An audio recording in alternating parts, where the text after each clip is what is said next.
Karibu wapenzi watazamaji kwa mara nyingine ili niweze kuwachanganulia yale ambayo yanazidi kutendeka. Mimi ni Bwana Ezra. Kitu ambacho nawaomba ni usikilivu mwema na uweze kujiunga na hichi kituo iwapo haujaweza kupiga subscription. Ukishafanya hivyo, ninakuomba uweze kusambaza hii kanda, mpenzi mtazamaji. Ninaelezwa hivi mpenzi mtazamaji, na taarifa ambazo zimeweza kutolewa. Samia yupo mashakani. Kwa nini? Ameweza kupokezwa kijibarua kutoka Umoja wa Mataifa. Barua ambayo anapaswa kuenda kueleza katika Baraza la Usalama la Umoja wa Mataifa, ukipenda United Nations. Kwa nini utawala wake uliweza kuruhusu maafisa wa polisi wakawachinja, wakawaua na wakawazika raia ambao hawakukuwa na hatia? Hatia ambazo walikuwa nazo peke yake ni kutaka uchaguzi wa wazi, uchaguzi wa haki na huru. Vile walikuwa wanataka wale viongozi wa upinzani ambao walikuwa wamefungiwa nje ya uchaguzi waweze kushirikishwa, na wale ambao walikuwa wametekwa nyara na wengine kukamatwa kwa sababu za kisiasa kuachiwa huru. Vile utawala mbovu wa kiudikteta kuisha Tanzania. Lakini majibu ya serikali yalikuwa ni kuwamiminia risasi pamoja na kuwaua kisha wakawazika. Kuna huyu mwanaharakati mwenye anaitwa Maria Sarungi. Ninakuomba uweze kunisikiliza vizuri sana.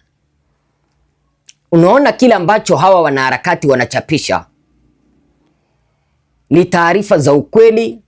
Wako na watu wa ndani ambao wanawaeleza, na ndio maana unapata kwamba serikali haitaki kuwapea nafasi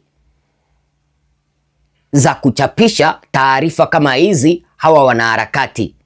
Wanaharakati kama hawa unapata kwamba wanakimbizwa kutoka Tanzania. Sasa mwanaharakati Maria Sarungi ameweza kuchapisha na kuomba jeshi la JWTZ kulinda mipaka Samia asija katoroka, kwa sababu Samia amekwisha pokea barua kutoka Umoja wa Kimataifa, na sote tunajua kwamba hiyo barua kutoka Umoja wa Kimataifa moja kwa moja imeweza kutoka katika Baraza la Usalama au ukipenda United Nations Security Council, mahala ambapo anatazamiwa kuja kujibu maswali.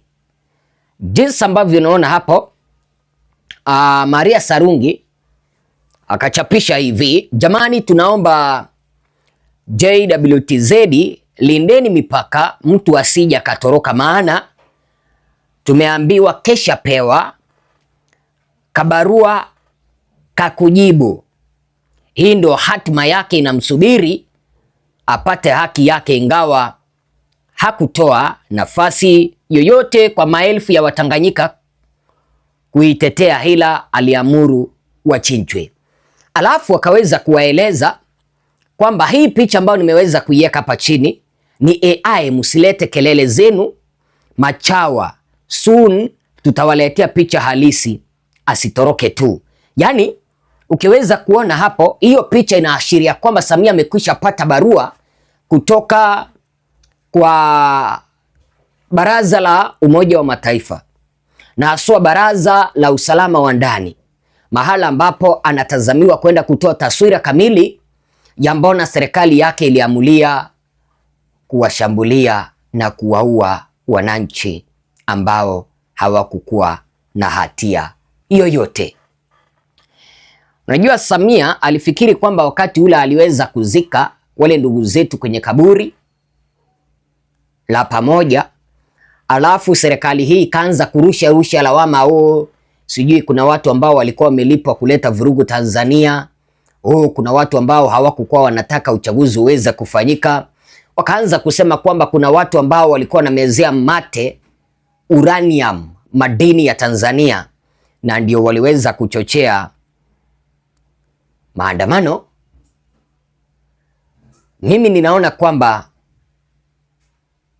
walipotoka kipindi ambapo walianza kuleta zile lawama. Kwa sababu gani, mpenzi mtazamaji? Marekani yenyewe iliweza kusema kwamba matokeo ya uchaguzi yalikuwa yamekwisha amriwa kitambo.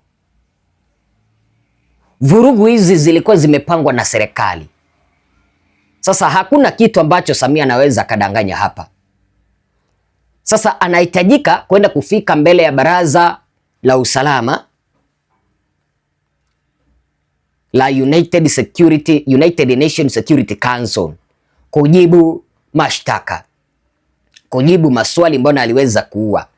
Na hii United Nations, mpenzi mtazamaji, inaweza ikaamuru mahakama ya jinai ya kimataifa ya jinai kuanzisha uchunguzi wa mauaji ya kimbari dhidi ya Samia. Kuna wale ambao wataniambia, Bwana Ezra, muungano wa United Nation hauwezi ukaamuru rais aweze kufunguliwa mashtaka. Ndiyo, hauwezi, lakini muungano wa United Nation uko na vipengele mbalimbali au uko na baraza mbalimbali. Kuna baraza la usalama la UN, ukipenda United Security Council. Hiyo ndio iko na mamlaka na inaweza kuamuru ICC kumfungulia rais yeyote mashtaka. Inaweza ikaamuru ICC kuanzisha uchunguzi dhidi ya rais fulani. Sijui kama mnanielewa, mpenzi mtazamaji. Sasa tunaelezwa baraza hili la usalama la Umoja wa Mataifa chini ya kifungu cha 13B cha mkataba wa Roma. Umoja wa Kimataifa, baraza la usalama linaweza kupeleka referral swala kwa ICC hata kama, nambari moja, nchi husika sio mwanachama wa ICC. Tuseme mfano Tanzania ingekuwa si mwanachama wa Roma au wa ICC. Baraza la usalama la Umoja wa Kimataifa linaweza likaamuru ICC kuanzisha uchunguzi dhidi ya rais fulani hata kana kwamba nchi yake si mwanachama. Vile vile tunaelezwa kwamba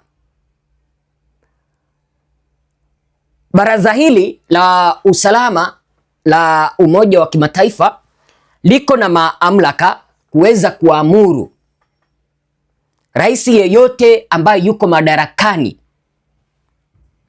kuchunguzwa na ICC.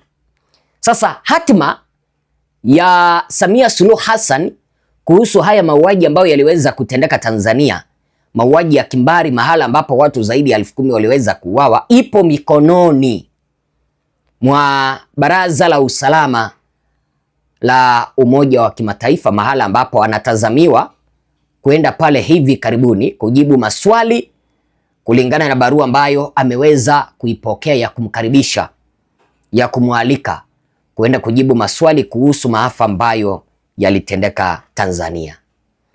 Mfano, wacha nikupe mfano alafu tusonge mbele. Baraza hili la usalama katika muungano wa Umoja wa Kimataifa au kipenda United Nations Security Council, kuna kipindi kimoja waliweza kuamuru aliyekuwa waziri mkuu wa Sudani au kipenda rais wa Sudani Omar al-Bashir kwamba ICC iweze kumchunguza. Ile baraza la Umoja wa Kimataifa, baraza la usalama ndilo liliweza kupeleka referral kwamba Omar al-Bashir aweza kuchunguzwa. Vile mnakumbuka aliyekuwa rais wa Libya bwana Muammar Gaddafi, kesi yake ilitokana kutoka kwa hili baraza la usalama la Umoja wa Kimataifa. Kwa hivyo hili baraza la usalama la Umoja wa Kimataifa liko na nguvu kuamuru hata yule rais ambaye yuko madarakani kuweza kufanywa nini? Kuweza kuchunguzwa. Anaamuru mwendesha mashtaka wa ICC au baraza hili linaamuru mwendesha mashtaka wa ICC, ukipenda prosecutor, kufanya uchunguzi dhidi ya mtuhumiwa. Alafu majaji wa ICC huamua kama mashtaka yatafunguliwa.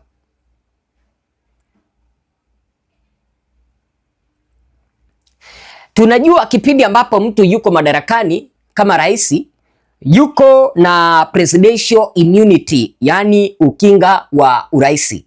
Lakini ukinga huu wa uraisi hauwezi ukazuia rais kutofunguliwa mashtaka, kutochunguzwa na ICC.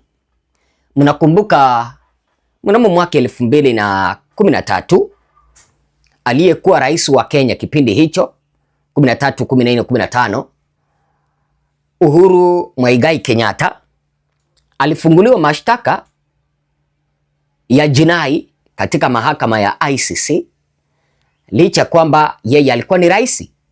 Hata rais wa sasa William Ruto, kipindi ambapo rais wa sasa wa Kenya William Ruto, kipindi ambapo alikuwa ni naibu rais au kipenda makamu wa rais, naye aliweza kufunguliwa mashtaka ICC, licha kwamba alikuwa ni kiongozi wa pili wa taifa.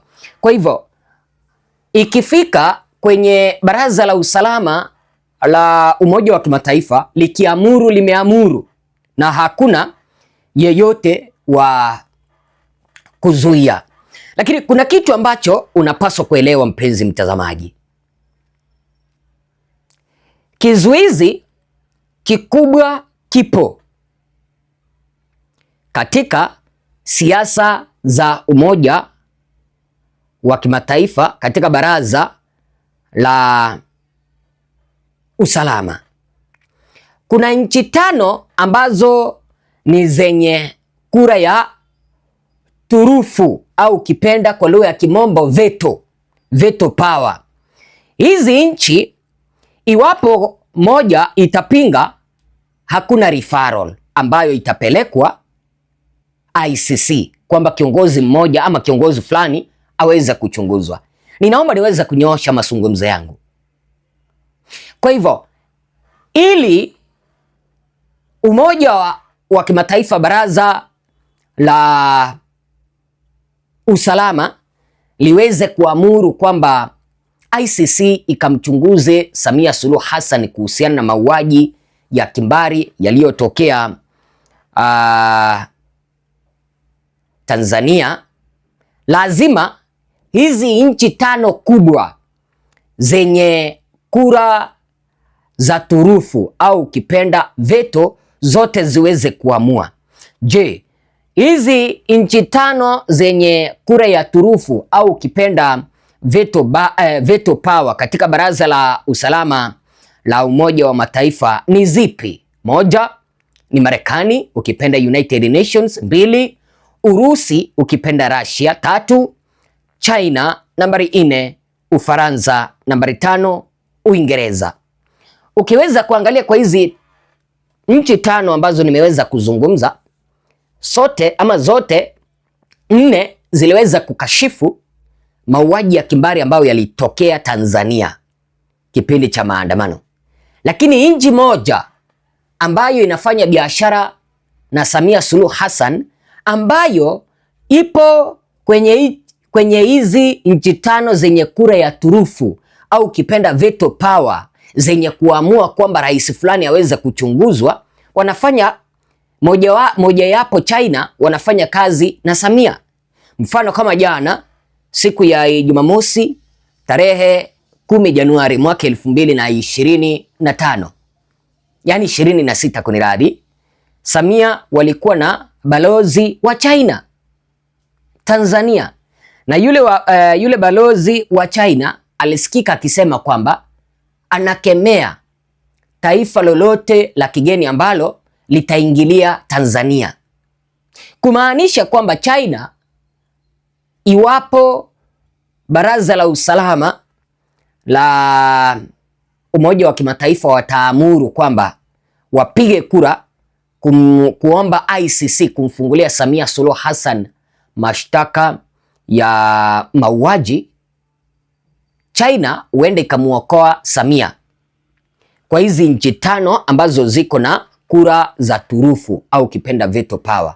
Na tunaelewa kwamba iwapo nchi moja itasusia kupiga kura au itakataa kwamba yule rais asipelekwe ICC, hawezi akapelekwa, licha ya kwamba kesi mbili ziko ICC. Kwa hivyo ni swala la muda ambalo tunasubiri tuweze kuona jinsi ambavyo litachukua mkondo wake. Mimi ni Bwana Ezra. Ukitaka kupata taarifa kama hizi nyingi zaidi ambazo unachanganuliwa kwa lugha nyepesi ya Kiswahili, cha msingi wewe piga subscription, bonyeza kengele, alafu sambaza kanda zetu, tuendelee kukaa familia kubwa, ili kipindi ambapo napakia video unaipata kwa haraka sana. Tupatane kwa kanda ijayo. Mwenyezi Mungu awabariki watazamaji wangu.